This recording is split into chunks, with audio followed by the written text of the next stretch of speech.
এই টাকা কোনো বিলাসিতার টাকা নয়। এক বাবার মেয়ের বিয়ে দেবার খরচের স্বপ্ন, এক মায়ের চিকিৎসার শেষ ভরসা লুটেরা মালিক পক্ষ বিদেশে পালিয়ে গিয়ে নাকে সরিষার তেল মেখে আরামে ঘুমাচ্ছে। ব্যাংক ডাকাতদের কঠোর শাস্তি প্রদান করে তাদের সমস্ত সম্পত্তি নিলামে বিক্রি করে গ্রাহকের টাকা গ্রাহকের হাতে ফিরিয়ে দিতে হবে। মাননীয় স্পিকার, আপনাকে ধন্যবাদ। কার্যপ্রণালী বিধি ৭১ বিধি অনুসারে মাননীয় অর্থমন্ত্রীর দৃষ্টি আকর্ষণ করে আমার উত্থাপনীয় বিষয়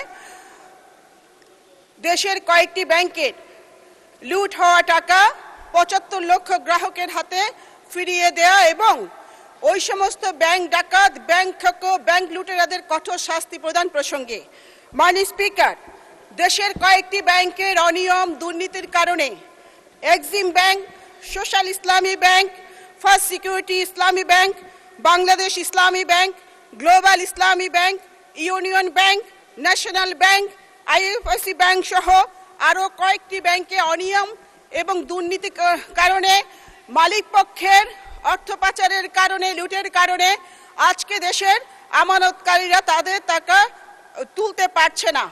এই টাকা কোনো বিলাসিতার টাকা নয়। এই টাকা তাদের কষ্ট অর্জিত টাকা। এক বাবার মেয়ের বিয়ে দেবার খরচের স্বপ্ন, এক মায়ের চিকিৎসার শেষ ভরসা, এক শিক্ষার্থীর ভবিষ্যতের টিউশন ফি এবং ক্ষুদ্র ব্যবসায়ীর জীবন বাঁচানোর মূলধন এবং কারো পেনশনের সঞ্চয়। আমাদের উঠে দাঁড়াতে হবে। স্পিড, সকল অন্যায়ের বিরুদ্ধে রুখে দাঁড়ানোর এনার্জি পার্টনার। তারা অতি কষ্টে অর্জিত এই টাকাগুলো ব্যাংকে রেখেছিল। ব্যাংক মানুষের আস্থার জায়গা। ব্যাংক থেকে যদি টাকা লুট হয়, মানুষ কোথায় যাবে? মাননীয় স্পিকার, মানুষ যদি ব্যাংকে টাকা না রাখে তাহলে বিনিয়োগ কমে যাবে, অর্থের প্রবাহ থেমে যাবে, অর্থনীতি গভীর সংকটে পড়বে। আমরা জনগণের ভোটে নির্বাচিত সরকার, আমরা এটি কোনোভাবেই মেনে নিতে পারি না। মাননীয় স্পিকার, একজন মানুষের টাকা ব্যাংকে পড়ে আছে, কিন্তু টাকার অভাবে সে চিকিৎসা করতে পারছে না। সময় মতো টাকা না পাওয়ার কারণে, তার চিকিৎসা হবার না কারণে অনেকেরই জীবন চলে গেছে মাননীয় স্পিকার। আর অন্যদিকে লুটেরা মালিক পক্ষ বিদেশে পালিয়ে গিয়ে নাকে সরিষার তেল মেখে আরামে ঘুমাচ্ছে। মাননীয় স্পিকার, এই সমস্ত লুটেরাদের তো এভাবে আরামে ঘুমাতে দেয়া যায় না। মাননীয় স্পিকার, এই মানুষগুলো, এই ৭৫ লক্ষ গ্রাহক আজকে সরকারের দিকে তাকিয়ে আছে। তাদের কান্না, তাদের আর্তনাদ, আজকে তারা ন্যায় বিচার পাবার জন্য রাষ্ট্রের কাছে দাবি জানাচ্ছে।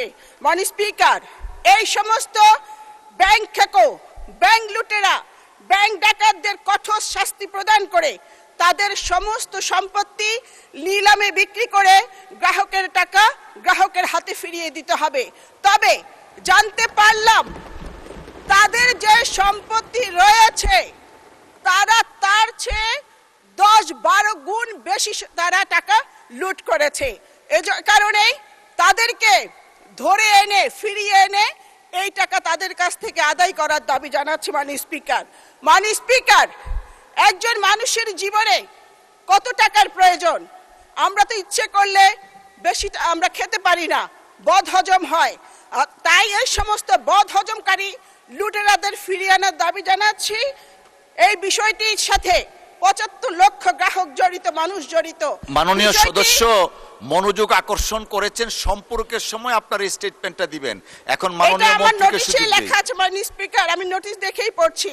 মাননীয় স্পিকার, বিষয়টি অতি জরুরি বিধায় প্রয়োজনীয় ব্যবস্থা গ্রহণ করবার জন্য মাননীয় অর্থমন্ত্রীর আমি দৃষ্টি আকর্ষণ করছি। আপনাকে ধন্যবাদ।